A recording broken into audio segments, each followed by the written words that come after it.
புனித மத்தியா திருத்தூதர் விழா முதல் வாசகம். சீட்டு மத்தியா பெயருக்கு விழவே அவர் 11 திருத்தூதர்களோடும் சேர்த்துக் கொள்ளப்பட்டார். திருத்தூதர் பணிகள் நூலிலிருந்து வாசகம்.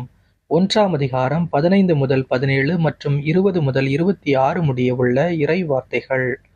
ஒரு நாள் ஏறக்குறைய 120 சகோதர சகோதரிகள் ஒரே இடத்தில் கூடியிருக்கும்போது பேதுரு அவர்கள் நடுவே எழுந்து நின்று கூறியது: அன்பர்களே, இயேசுவை கைது செய்தவர்களுக்கு வழிகாட்டிய யூதாசை குறித்து தூய ஆவியார் தாவீதின் வாயிலாக முன்னுரைத்த மறைநூல் வாக்கு நிறைவேற வேண்டியிருந்தது. அவன் நம்மில் ஒருவனாய் எண்ணப்பட்டு நாம் ஆற்றும் பணியில் பங்கு பெற்றிருந்தான். திருப்பாடல்கள் நூலில் அவன் வீடு பாழாவதாக, அதில் எவரும் குடி புகாதிருப்பாராக என்றும் அவனது பதவியை வேறொருவர் எடுத்துக் கொள்ளட்டும் என்றும் எழுதப்பட்டுள்ளது.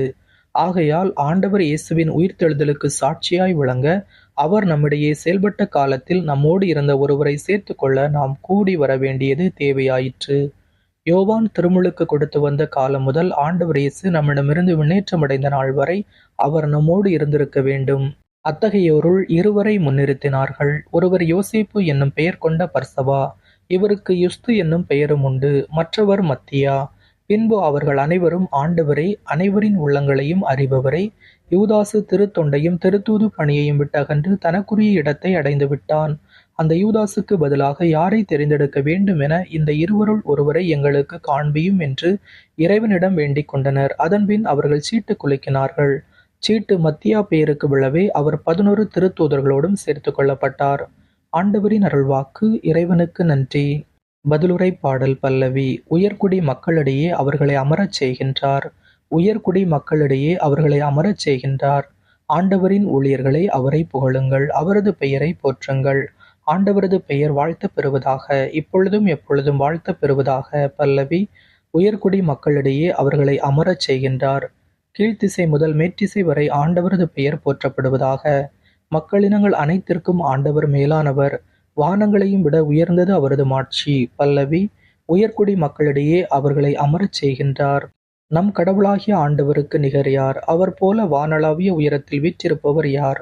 அவர் வானத்தையும் வையகத்தையும் குனிந்து பார்க்கின்றார். பல்லவி.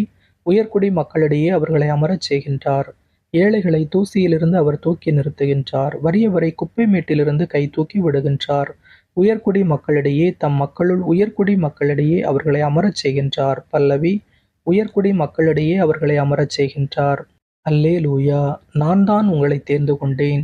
நீங்கள் கனி தரவும் நீங்கள் தரும் கனி நிலைத்திருக்கவும் உங்களை ஏற்படுத்தினேன் என்கிறார் ஆண்டவர். அல்லேலூயா. நற்செய்தி வாசகம். நீங்கள் என்னை தேர்ந்து கொள்ளவில்லை, நான் தான் உங்களை தேர்ந்து கொண்டேன். யோவான் எழுதிய தூய நற்செய்தியிலிருந்து வாசகம். 15ஆம் அதிகாரம் 9 முதல் 17 முடிய உள்ள இறை வார்த்தைகள். அக்காலத்தில் இயேசு தம் சீடரை நோக்கி கூறியது: என் தந்தை என் மீது அன்பு கொண்டுள்ளது போல நானும் உங்கள் மீது அன்பு கொண்டுள்ளேன்.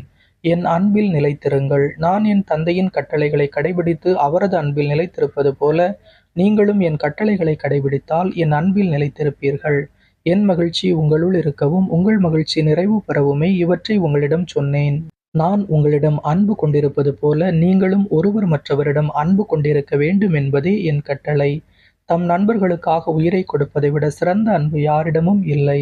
நான் கட்டளையிடுவதையெல்லாம் நீங்கள் செய்தால் நீங்கள் என் நண்பர்களாய் இருப்பீர்கள்.